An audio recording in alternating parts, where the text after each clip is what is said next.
Well, welcome again to GPS. This is God's Prophetic Surprises.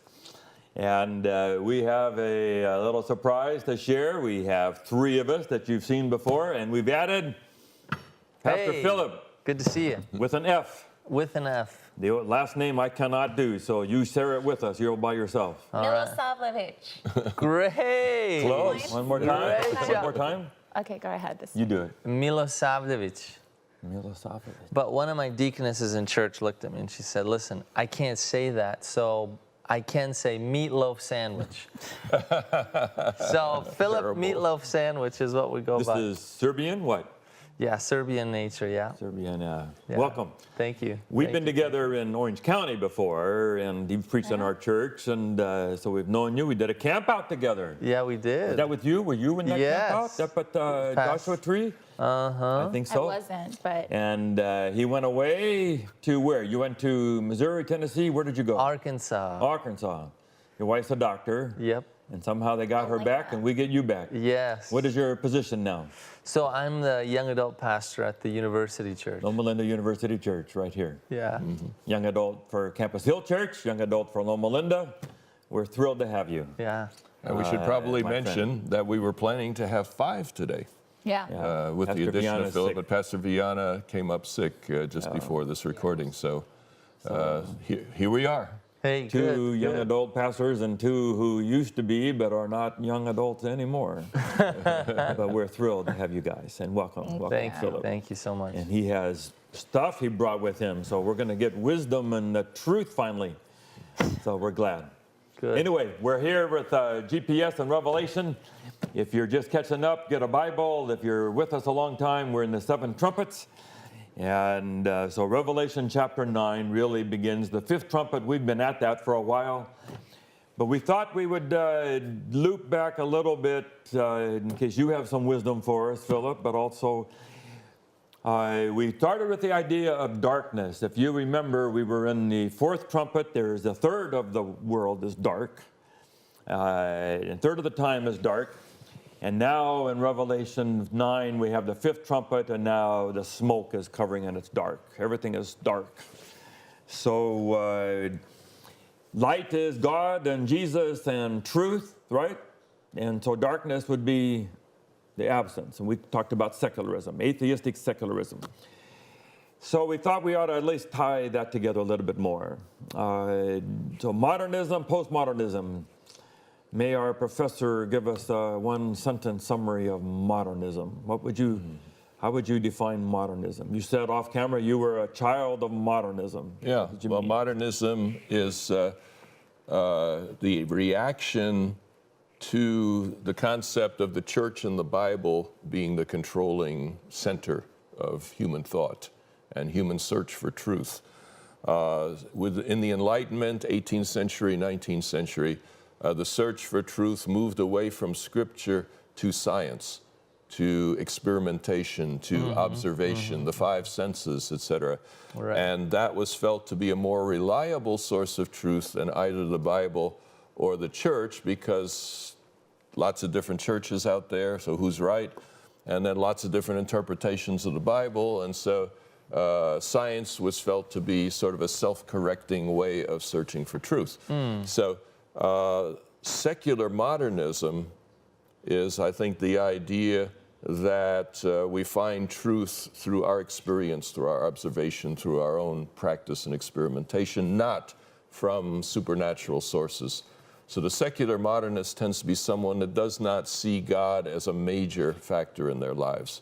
I think we all know people who don't pray, they don't go to church, they just, and you can even be in church and not have a living relationship with God.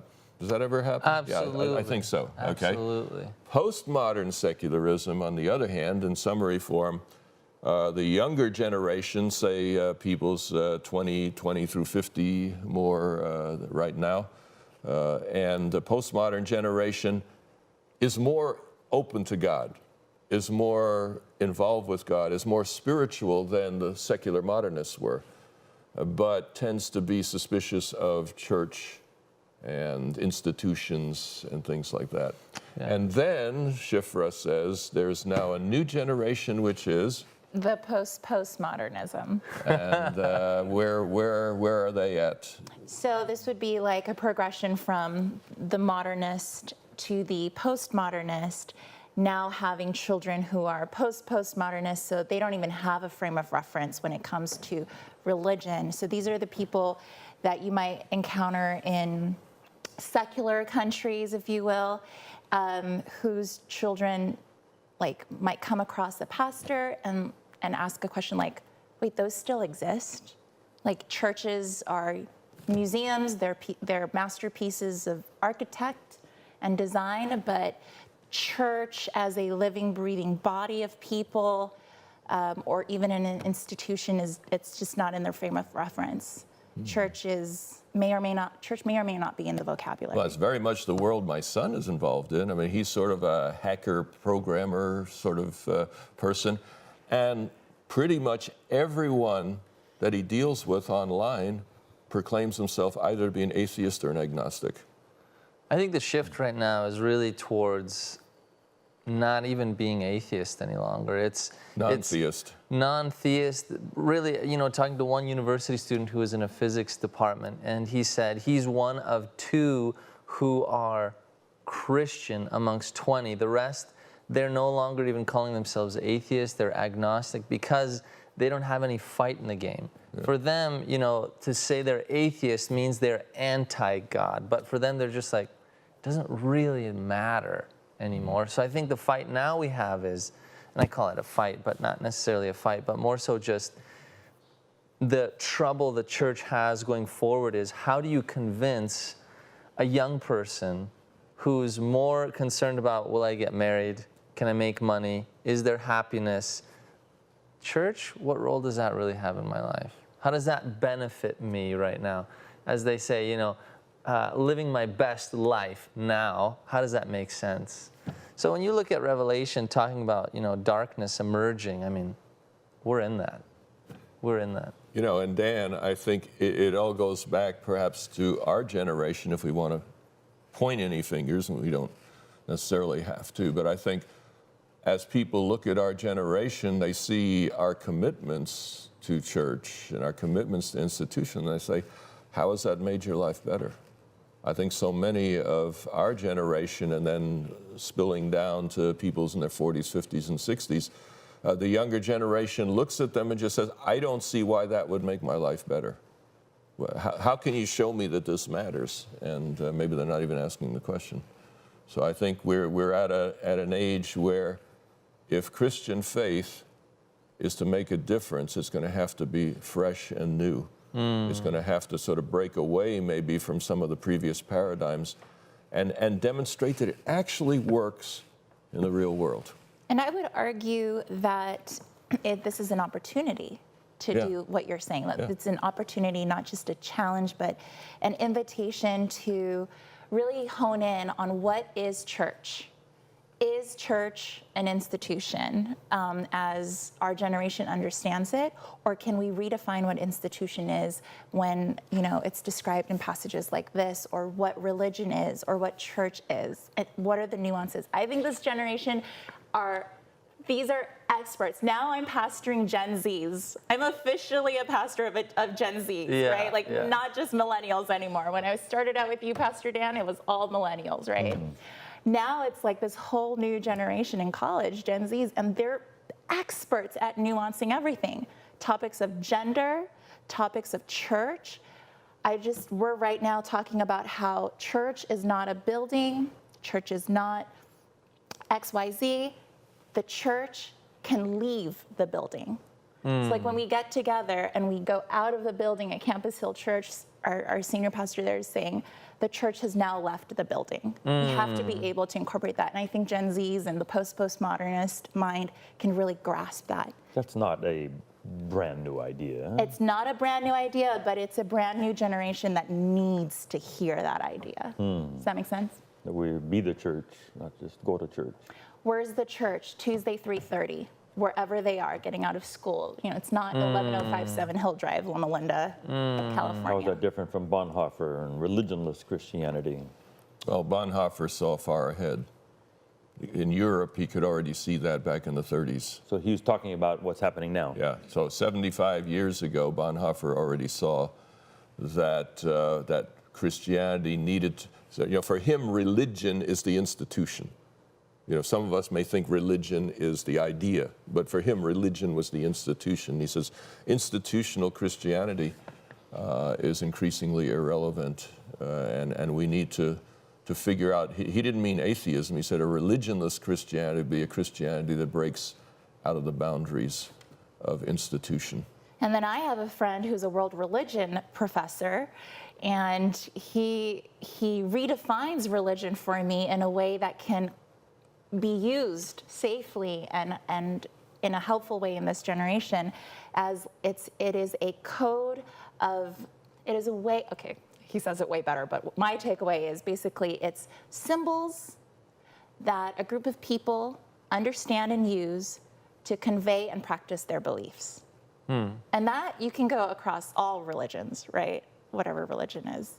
So versus just institution versus just a belief system, it's language and symbols that a group of people use to convey their beliefs. Something like that. Well, an analogy I've heard in various places is the contrast between Apple and Microsoft. Okay. Apple has basically said, we have the best computer software in the world. If you want it, you have to buy the hardware. And Microsoft says, we have the best software in the world, and you can put it on your own platform. In other words, that the frame, the structure is not so important. What counts is What's inside. Is the essence of what's Yeah. inside. Yeah. So postmodernism Yeah. is Is Microsoft. saying would the Whoa appeal to, there, come on now. well, but you know, the whole idea of Apple says we don't trust our software on other people's platforms. You know, you have to have the whole package, and I think that's where many Christian denominations have been. If you don't have the whole package, you don't have it. And that's the question. You know, Bonhoeffer's religionless Christianity is raising the idea: is the package necessary for the gospel to change lives? I think we get in trouble when Christianity is forced on people in circumstances that this just doesn't add up. When someone says, oh, thank God I got a parking spot, you know, and someone who's not a believer listens to that and is like, thank God you got a parking spot? What in the world does that have to do with God? And when I remember reading Bonhoeffer's letters and papers from prison, and he recounted a story where one of the prison guards ended up finding his way in a hovel underneath a bed as they were bombing the region around where the prison where he was being held. And he said he didn't have words to speak God's comfort to him in that moment because he didn't want to force God on a man who did not believe. But what he could do was be there with him. I think when we think about this new generation, they will understand God as we convey him through our life to them. That's the first way. Now, I think there is a necessity for proclamation, speaking out the words of God, his love, his grandeur, his magnitude to them. But they have to feel it, see it, and experience it. You referenced that earlier, this idea that this generation is an experiential generation. I mean, I completely agree. That is what we would pay for. We use words like finding my tribe or this is my squad. Yeah. Like community is totally embedded in that language that you're speaking of, and that, you know, so if you just redefine the semantics, even the packaging, just repackage, rebrand this, you could deliver a powerful, timeless message of the gospel to a generation that's still receptive to it. How do you feel about that, Dan? Thinking about repackaging the church, you've been in ministry, I mean, almost 50 years, and now all of a sudden someone's saying, let's do this whole church thing completely different. Dan's, I can see in his eyes, they're ripping apart everything that matters to me. I'm processing it, you know. I can resonate with a lot of things. I clearly have a heavy doctrinal base in me. I believe in doctrines and teachings about God and truth about God. Sure. And I speak those and give Bible studies to it all day. Sure.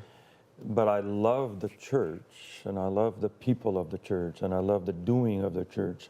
I'm going to retire soon from some of the more messy parts of the church and say I now bequeath that to other people. But I spend Bible study after Bible study loving and blessing the church that does missions and does projects and takes care of poor. And most of the time when something gets done around the world, it's Christians from churches who are doing it. That's just, I think, a fact. I don't disagree with you at all. I think And that's true. attractive. That's good. And And I think But yes, and I try to sell that to people. That's the whole idea, though. What is the church for? The purpose of the church is to increase the efficiency of bearing witness to the message. That's good. Religion, That is great. religion Just a is moment. Everyone Just a clap. moment. Everybody. Write that down. Okay. Yeah. religion is a human response to God's presence in the world. People experience God's presence and they want to memorialize that. They want to share it with others. And so they create a religion to foster that, encourage that, and create efficiency in.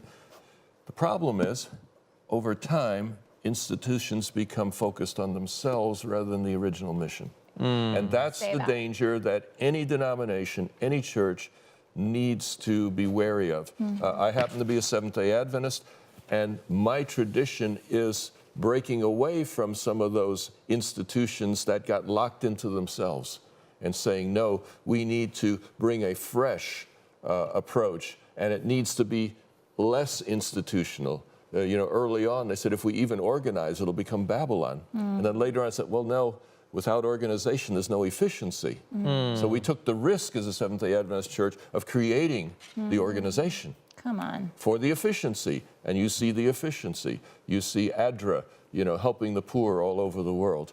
You see evangelism, sending people out by the hundreds around the world, places that maybe don't have the means to do that. Those are the good things. The danger, whether you're Seventh-day Adventist, Methodist, anybody else, the danger is, do we become so focused on maintaining the institution that we've lost touch with the core of the message and the ability to frame that message for a new generation? The greatest barrier sometimes to the church framing the message for a new generation is the church itself. Exactly. If people say, I never heard it that way before, that's Yeah. dangerous. Yeah. Jesus said that new wine and new wineskin. Yeah. Right. Yeah. Yep. Just to tell you a quick anecdote, I have a nephew, Andrew, is hiking the Pacific Crest Trail. Nice. And said no to 2 pastoral calls because he wanted to do this in his life before he became us, part of the institutional job. And so he did a couple 300 miles. He does about 20 miles a day, and he'll come home, because we're this home now, maybe every 7-8 days, and get a shower and do laundry and kind of get food and see his girlfriend and then go out again. The third time maybe, he hiked about an hour and a half and turned around and came home. He said, I'm not happy, because he'd been with people. And now to go back on the trail and be hiking all by himself, he lost it. Now he's back out again this week, but he had about a 10-day hiatus asking, do I want to do this for 2,000 more miles by myself? So there was something inside of him that said, he missed people, missed girlfriend, missed family, missed his friends. And I think we can touch that with church still. I think there's a value in that, but we have to make that sing for people and not just the institutional church. Because the institutional church can drive you absolutely crazy. And I have people that drive me crazy and other people crazy. And we say, why do I have to deal with these people? I want to be able to define this a little bit, because sometimes when I hear institutional, religion, those are bad, but spirituality and free kind of openness, that's good. Tell me the differences that you all are seeing in this, because when I think of religion, I think a good word actually in my life. I grew up experiencing that in a good way. And I think maybe that's almost the difference. When someone is part of a church community and they get hurt, for them the word religion may be bad. I have a family member who experienced a horrible journey as a teenager, restricted to the nth degree, felt in rebellion, and he just burst out of that bubble and said, I'm done with that. Every time we approach the word religion, he's like, I'm not gonna go for that. I think it's about having a good religious experience, whether it's families learning how to raise their children with incredible compassion and grace through this journey of Christianity, or maybe teachers who understand how to be compassionate in their religious convictions up front when they're teaching. I mean, I think it's about, quote unquote, institutions like church, school, Christian universities, portraying a message that is positive and helpful. And then I think religion then has a good taste in the mouth. I don't know. Maybe that's just me. I don't know if anyone agrees. I'm thrilled to have someone of your generation Yeah. love that and articulate it. Yeah. Yeah, good. But Okay. that's not the experience necessarily of many your age. You know, there are many that are just struggling to make that connection. Church, as they experience it, is in another time and another place. And maybe one thing to bring in here, one thing we've discovered as we've studied the Bible together in this series is the cosmic conflict idea, that there's a universal battle between Christ and Satan throughout the universe, and that every part of our lives is part of that battle. And what that means for this is that God is at work in every church, in every religion, but Satan is also at work in every church and every religion, trying to undermine and make it irrelevant and make it even harmful. And if you look, the beautiful thing about Revelation, we'll get to this in the chapters to come more closely, is that Revelation projects that the Christian face, the institutional Christian face in the world, will become a negative for the gospel. Now that's a shock. Whoa. So we should not be, if the church today is becoming irrelevant, Revelation said the institutional face of Christianity will eventually be a negative for God's work. So we're not in a place that's totally off the wall.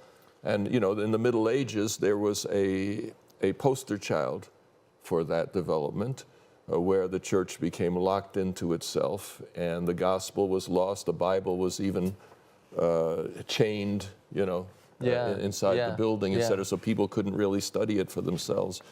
But that is not there so we can be upset with certain branches of Christianity. That's there to say, look, guys, that's what happens.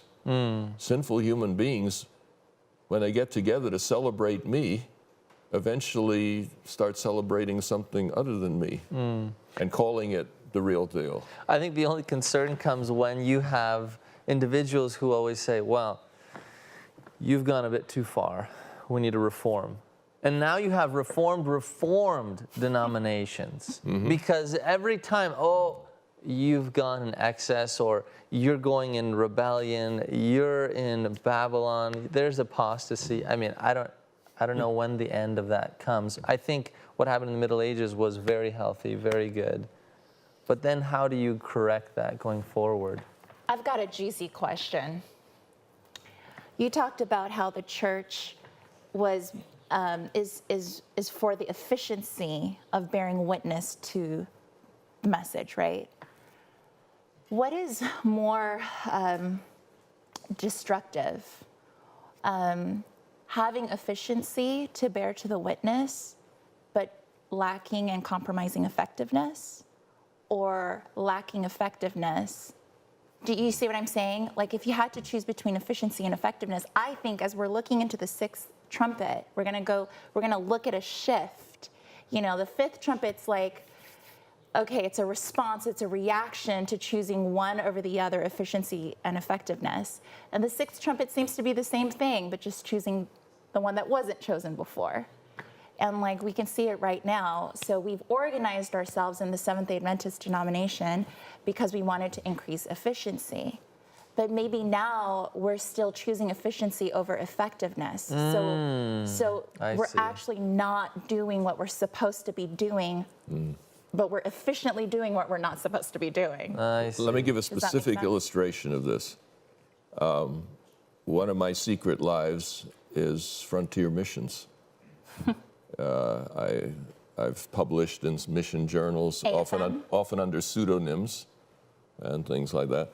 But the church that I belong to has made it possible for me to go to places that most Christians don't go and talk to people who have not familiar with traditional Christianity or even hostile to it, but to meet them in their circumstances and seek to understand them and reframe the gospel in new settings.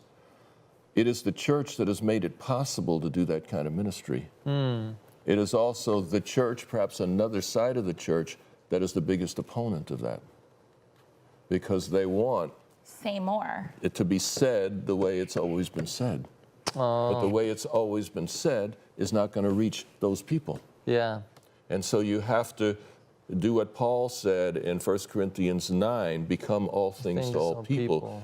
To become part of a completely foreign culture and to live within that and help them to see that the gospel is for them. And that's what I'm saying. I'm saying, when will it come? When will the day come when we don't have to choose between efficiency and effectiveness? When we can be effective and efficient? When we're okay to be all things to all people, and we're okay to reach the postmodernist generation and still You're be saying effective. have an young adult openness. pastors of Loma Linda are going to band together and make it happen. We're going to try and do something. You're saying have an openness to creativity that doesn't look like the stock in a box way. We don't have to throw the baby out with the bathwater. Yeah. We're holding on to the beautiful things of coming together as a church, and we're okay with redefining the packaging. Isn't that the new wineskin? It's the thing? new Yeah. wineskin. There is something that's eternal about it, Yeah. but the wineskins that are the containers that are the vehicle have Yeah. to constantly be evolving. Yeah. And I have like this list of words in my head that has helped me be more resilient. Like,